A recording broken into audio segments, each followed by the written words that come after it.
So we're joined today on Highland League Weekly by former Fraserburgh Turriff United longside defender Ryan Cowie. He's the latest Highland League figure to be telling us about his memory match. So Ryan, just tell us the game you've selected as your most memorable. Hi, well, first of all, afternoon, Colin. Been harassing me for the last 6 weeks, so you finally managed to get me on. Patience pays off, they say. Yeah, true journey anyway. My favourite memory match, there's been a few, but I would say the one that sticks out the most would be probably the Brecon match, year one of league away.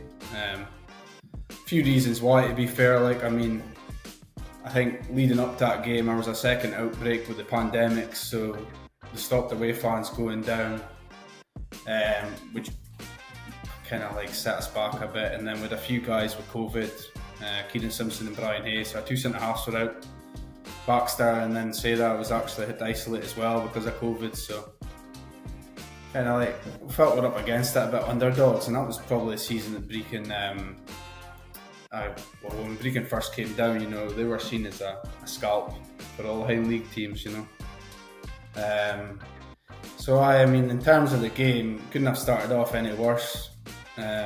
They came out of traps really well, scored in the 9th minute for one of our mistakes.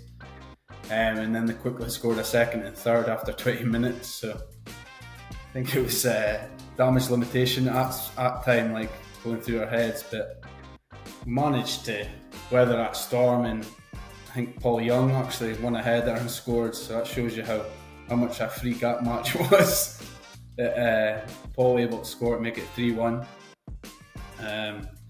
And then maybe leading up to half time, I think the game was kind of petering out, and then Paul Young gave me a hospital pass. Since normally when a striker rolls it back to a defender, trickling, and gives the opposition an opportunity to smash you whilst winning the ball. So Paul Campbell rolled one back to me, and I managed to get in front of the boy Maxie, I think it was, who lunged in, right in front of the dugouts. So both dugouts were out. Grant Campbell came over to me and told me to stay down. Sounds like Grant. He's game management to a T, so. But the boy did hit me studs up as well. Their fans gave me dogs abuse the rest of the game, for being a diver, and I won't repeat what I said. But you can imagine it was all home supporters roaring at me, but it was a definite sending off, and that kind of steadied the tide. Went in at half time, and I've never seen my brother so positive when we're getting beat 3-1. Anytime we're getting beat, he's normally roaring at some boys, or he's smashing the whiteboard or the tactic board. But I think he sensed something was kind of building. The fact that they would do it 10 men and we were on top. So I kind of went out really positive, and I don't know. I think their tactic was to just sit in and maybe defend the 3-1 lead, and in hindsight maybe they probably shouldn't have done that, because it allowed us to kind of just bat the door down. Eventually went 3-2, and then it took ages to score that equaliser. I think it was 87 minutes or something like that, and then we managed to get a goal late on, maybe 90th minute. I think that was one of Ross Aitken's first games actually, and he found himself in the box and managed to get it in, put it in the net, so I think off a deflection or something like that. But I ended up winning 5-3. It was mad, as I said, because there's no home fans there. I know Fraserburgh fans there, but I think no one at the time, it was probably influential in terms of our running to win the league, because I don't think anyone was really expecting us to stay up there. We were top of the league at the time and we had some big results, but I think everyone kind of assumed Brecon would run away with it in the end, because they'd built a strong team. They had a good budget that year, and they'd signed well in terms of SFL boys, and X-Wraith captain was centre half and things. So I think everyone expected them to kind of run away with it, but I think that result maybe sent a big message across the league, and probably gave us a lift and a change of mentality as well to maybe push on and win. So it was mad. And then I think I went up the road and got pleasing in Adam's Lounge actually. Ended up going out the night with Owen Cairnson's missus. That shows how desperate I must have been to celebrate it before I ended up in their company. Owen's a good lad. That's a terrible thing. He's a great lad, but you don't want a third wheel the two of them, do you? They ended up leaving. Like, I think I bumped into the boys and ended up at Lane 7 bowling. Told about, I was telling them all about the game, but they weren't interested. They weren't interested in the slightest. But so were you just stumbling about Aberdeen? Just anybody that would look near you telling them about this game? We beat Brecon 5-3 after being 3-0 down, but went home, talked Tasha, and she was like just telling me to get to bed. I'm like, no, honestly, we beat Brecon 5-3 after being 3-0 down. But it was brilliant. It was a great game, like. But that's the one that sticks out for me. Honestly, mate, I've been retired for about 6-8 weeks now, and I think I've said before, like every game seems to be my memory when you're playing. But since I'm retired, I've almost just put it to the back of my mind. I was gonna say, in the serious point you were saying about the running and things like that, and obviously going on to win the league. Do you think that gave the squad that you had a lot of belief that you could go and do it? Because obviously, apart from Grant Campbell, I don't think anybody else in your squad had won a league. Oh, Beagrie won it. Jamie Beagrie as well. You're right at Cove. Oh, you're meant to be a man with Highland League knowledge. Yeah, that's a slip up for you. Poor that one, like terrible. But I was going to say, do you think that gave you a lot of belief? Because in the running after that, I think you only dropped 4 points after that for the hell of the second half of the season. I mean, I think over the last 2 years previous to that, we'd built a team that we felt were strong enough, like, and we'd challenged Brora for a good chunk of it just before COVID. And COVID probably came at the wrong time, so we knew that we had a bit of unfinished business and we had a squad capable of it. But I mean, results like that, and when you've got luck on your side, it does just stem belief into the team and install it. Because, like, I think everyone would have said to you that we've got a chance of winning the league, but nobody would have probably said at the time, because you don't want to jinx it either. You wouldn't have said, "Oh, we're definitely got to win the league." But I think that result was just allowed us to maybe just have that slight thought in the back of our mind and maybe just push it a bit.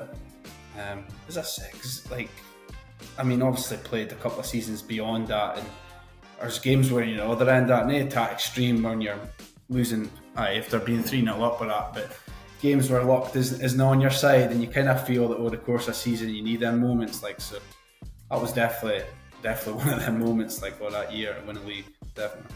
And I suppose that was, I'd imagine, without putting words in your mouth, that was probably, to win that league, a career highlight, and kind of for a lot of you in that team, Ryan, it was sort of the season it all came together in terms of the league.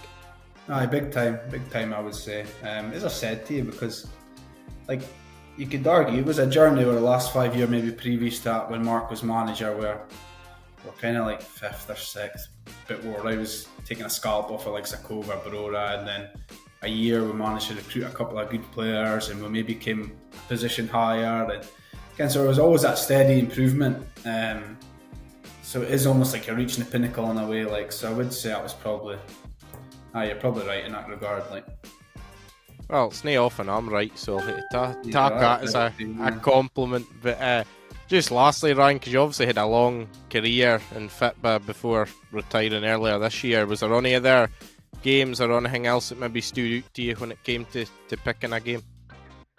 There was a few. I mean, the Scottish, there was a couple of seasons where we had pretty poor results in terms of going out in the first round. It was unacceptable of our standards, like, but the Scottish Cup, I mean, 3 years maybe, I would say, over my career, or 3 seasons, we had a good run, either the 4th round or the 3rd round, you know, and it was like the last minute winner up at Turriff was the one that stood out. I think there's a few of that. If I remember rightly, it was a game that's postponed, so we were meant to play them on a Saturday, but rumblings came out for their camp that maybe a couple of boys, Jamie Beagrie was there and he was offshore, and there was a couple of other injuries, so I think Ross Jack had played on the fact that it's maybe the pitch was flooded that weekend, but I'm pretty sure it was sunshine all that week, like, so whether it was just tactics, but we then played them the following week up at their place, and the game was a bit like a boxing match, you know, they went 1-0 up, and then Gizzy scored a brilliant goal to equalise, And then again, they went 2-1 up for just a breakaway for the centre mid of the park and managed to squeeze through our back line and poked the ball through. And then Mark Lawrence scored to equalise that game to make it 2-2. And then pretty much the last kick of the ball, I swinged in a corner and I think it missed Russell and Boomer, the boys that you're kind of expecting to put in the net, and it hit off Daramaki, who at the time was a coup for the Highland League as well, because he came for straight into Highland League. For America, aye. Aye, The Highland League. So it was like a coup, and for it to bounce off his knee and trickle in, it was brilliant. I mean, normally I would claim that as a goal for me, but I was quite happy just to hear the assist and let him score the OG. But I mean, that game sticks out as well as being a big one. The Rangers, I wouldn't say the game stuck out because you're kind of your mind's blank through the whole game. It just kind of goes in a flash. But the lead up to it was brilliant. You gave a lot of penalty in that game, didn't you? No, I think it was Dean Cowie. Cowie, I think it was maybe. Yeah. Oh well. No, I think I maybe touched the boy, but it was Dean's runner, and I was covering for him. He'd lost his legs by that point, so I had to do his covering for him, and it was just a last-ditch challenge. But the boy was scoring unless I took him down. So it was the lesser of two evils. I mean, the game before that, Heiser scored last minute, did he? Poked the ball in.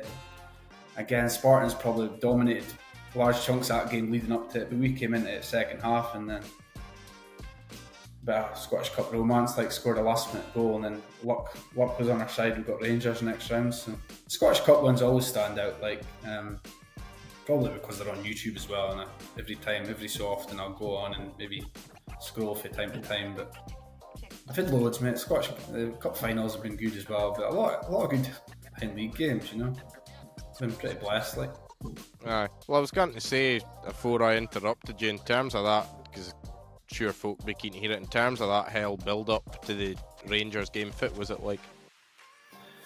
Well, it's probably just because it was so unfamiliar, we had cameras there most weeks, just even if it was BBC or if it was Sky, just because they obviously thought it was a David against Goliath, I guess, in terms of story for them. So they were quite willing to come to us more than obviously they came to Rangers to do build-up. And Wally West had a surfboard on Sky Sports News. You think, how can you forget stupid moments like that? But no, it was mad. It was good as well, because, as I said, it's a bit unfamiliar. You're not used to that. Obviously the guys at Rangers and all these teams are used to that every week, but as a Highland League player, you're not used to it. So any coverage like that is quite memorable. Well, that's brilliant, Ryan. Thank you for coming on to Highland League Weekly to chat to us, and that'll save me hassling you any longer. So thanks again. I'm sure you'll find someone else to hassle me about, Paul.